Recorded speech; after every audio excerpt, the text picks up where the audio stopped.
Hi, I'm Tom with the list of interesting things. Today I want to talk about something complicated. Something that isn't an issue yet, but will most definitely be an issue in the near future. Coming in at number 490 on the list of interesting things is strong AI. I'd love to note before I dive in that this is an adaptation of a presentation that I gave many years ago. Some of the information will be out of date, that's certain. But much more than making this presentation obsolete, the years that have passed have increased the relevance of this discussion more than I ever could have imagined. Before we start, I hope you'll remember to subscribe to stay up to date on all the most interesting things. When I first gave this presentation several years ago, I focused on the difference between strong and weak AI. That difference is still relevant. With the advent of machine learning, I would say that it is even more relevant than it was then. Let's dive in. Humans are really cool. Any individual capable of reading and understanding these words on this screen is fortunate enough to be counted among the most complex and intelligent things to ever have existed in the history of everything. That's not an exaggeration. That person, along, of course, with their brothers and sisters and all their cousins, is literally the only thing in the universe capable of choosing to do anything. Stars can turn into black holes, but there is nothing else in the known universe capable of understanding the concept of the word star. People are perhaps quite literally the most valuable things to ever exist in the history of the universe. We may return to that at a later date. But for right now, something very interesting occurs when humans create something that is capable of thinking and feeling for itself. Artificial intelligence, or AI, is anything capable of intelligent thought that does not occur naturally. This includes everything from calculators to iPads to the Terminator. AI presents a unique ethical challenge as it becomes more and more sophisticated. It is difficult morally to see if it should be treated as a tool, and equally difficult to see if it should be treated as a person. The issue is far more complex than it would seem at the surface and requires careful examination of all types of AI and the situations in which they exist in order to make an informed decision. There are two types of artificial intelligence, very broadly speaking. The AI that has propagated throughout the world today is known as weak AI.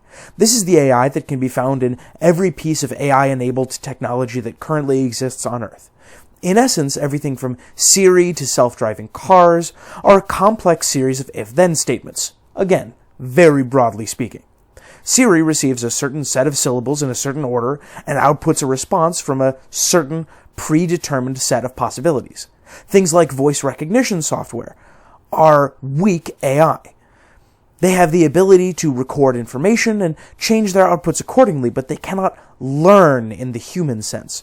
They can record information and change their responses accordingly, but they cannot learn in the way that we can. At least, not most of them, and at least, not yet. Most of them do not yet have the ability to adapt to new and completely unique situations. They are limited by what their programmer has given them the tools to do. Strong AI is the opposite. Strong AI is the type of AI that one is more likely to see portrayed in the media. Things like the Terminator and HAL 9000 are example. Though as machine learning gets better and better, there may be new and interesting conversations to be had there. A common threshold used to delineate, between weak AI and strong AI is sentience, the state in which a being is aware of its surrounding and has an interest in the preservation not only of itself, but of the things in its environment to which it has ascribed value. It is in strong AI that most of the ethical problems associated with artificial intelligence can be found.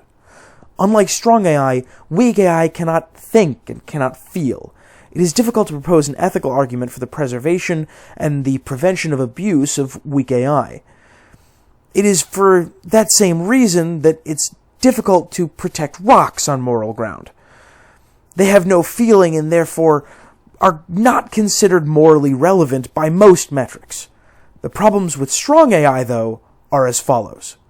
The possibility problem, the danger problem, The ethical problem, and one we'll get to in a few minutes, the multiplication problem. The possibility problem argues that a strong AI is not possible to create. This argument is favored by strong proponents of supernatural origins of humanity. If human minds, and by extension human consciousnesses, are created by divine means, then it is impossible to manufacture anything that resembles its complexity. This problem is answered, though, by the agnostic, scientifically centered theory of the existence principle, which assumes from its outset that everything in the universe is naturally occurring. It further posits that anything that can exist can be recreated. Humans know precisely the ingredients that go into the making of a sun, so, with enough time and enough resources, anybody could make a sun. Humans know exactly the ingredients that go into the creation of a human brain and can, with enough time, effort, and ingenuity, create something that behaves in the same way. We are, in fact, as mentioned before, well on the way.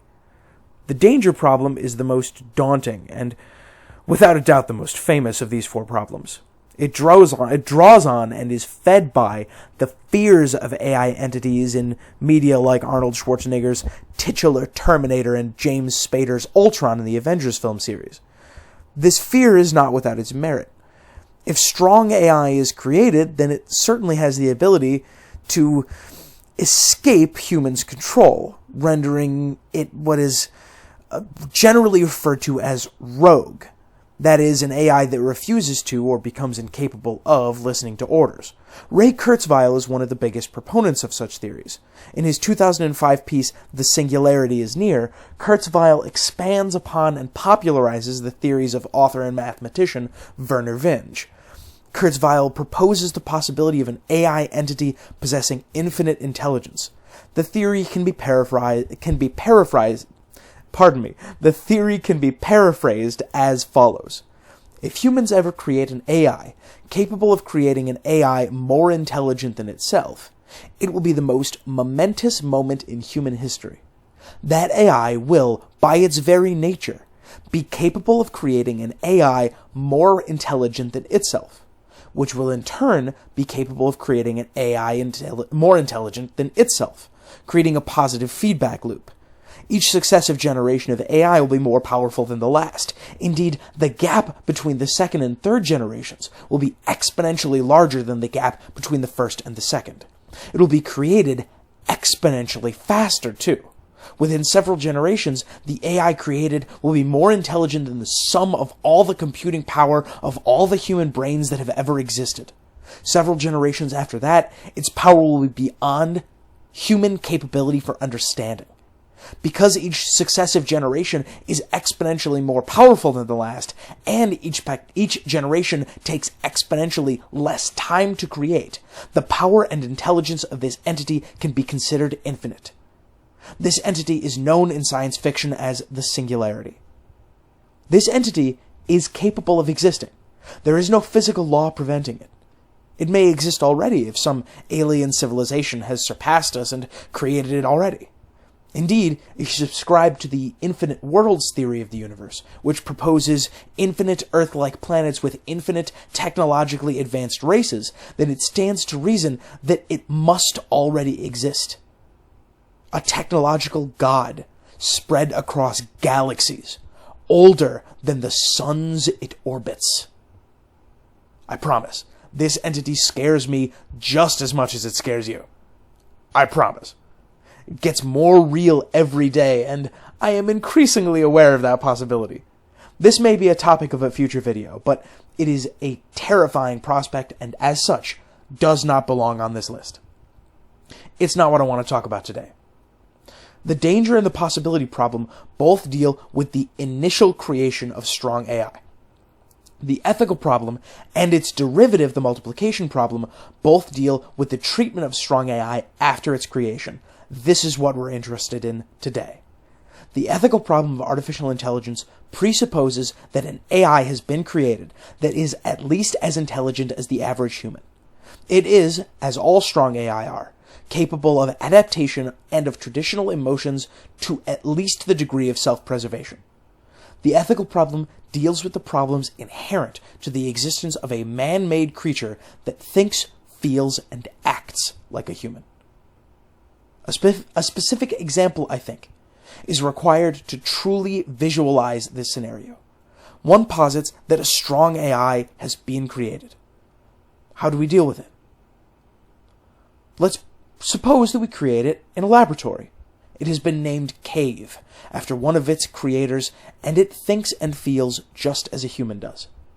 It cares about and respects those around it, and is both curious about the world and the society to which its creators belong. It is aware of itself and its surrounding. It knows its name and yours. Such an entity would be extremely difficult to deal with morally.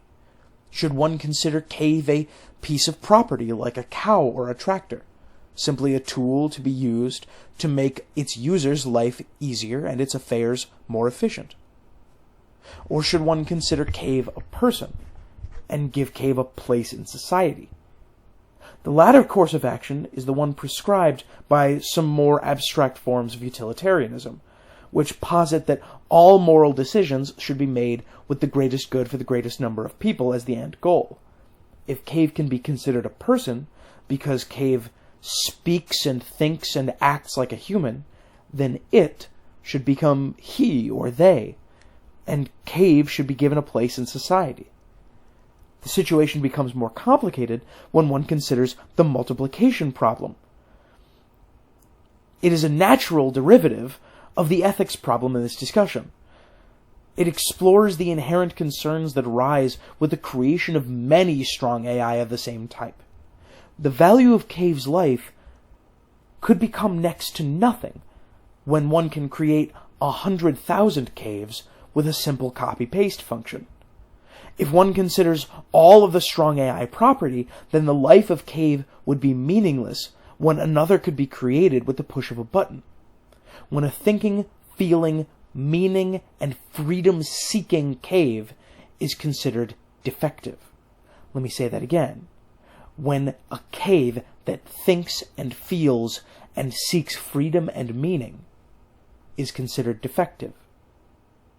Furthermore, if one considers Cave to be a person with value and rights of their own, then when millions can be created at a moment's notice, then the lives of the other people in the world plummet as well.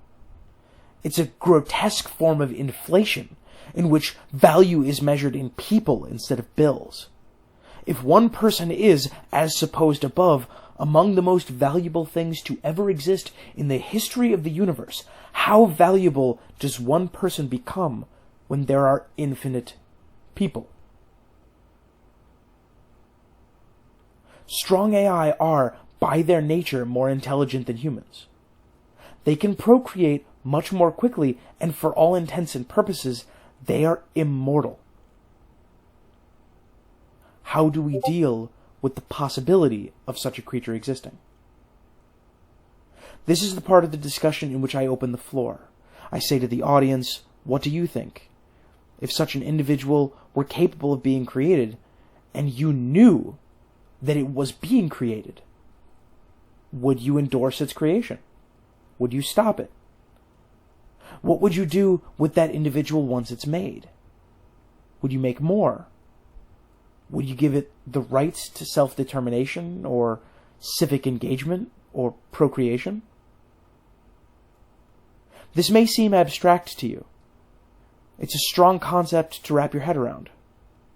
But it does bear thinking about because it has applications on very real ethical questions about what it means to be a person. The way we think about personhood implies certain thresholds of intelligence between the things that we value and the things that we farm and eat. A certain threshold between the things that are worthy of consideration and the things that are not. If you choose to value AI, something that is almost alive, something that is kind of alive, then how do you respond to the question of abortion? If you come down on the other side and you describe AI as fully and entirely alive, then what is the threshold? What is the point after which we, all of us, humanity, has stopped using simple machines, stopped using weak AI, that is, and started employing armies of hundreds of trillions of trapped people, how would we respond? How would we view ourselves if in 20 years it transpired that we could describe a person inside of our toasters and washing machines and refrigerators? Billions of them, trillions of them, trapped inside every one of our computers and phones. Now, I want to note that I don't purport to have an answer to this question. There is an argument that this is the deepest and darkest philosophical question that faces humanity today. I think the question can be boiled down to a simple one. If you could create infinite people, would you? If you did, and you used them to run your home appliances, what would that make you? And if we did create an army of people, what does that make all of us? Is the thing that makes us humans special our intelligence or our rarity? Do we stop being special when we stop being intelligent and stop being rare? Many people are unsettled by questions like these, but I'm not. I find these possibilities exhilarating. I don't know what will happen. I don't know what the right choices are, and I don't know what to do. But whatever happens, I know it'll be interesting. Until next time, be like strong AI. Confusing and complex. Be the impetus for people to think about the tough questions in their lives and in all of our lives. Be powerful and a little intimidating.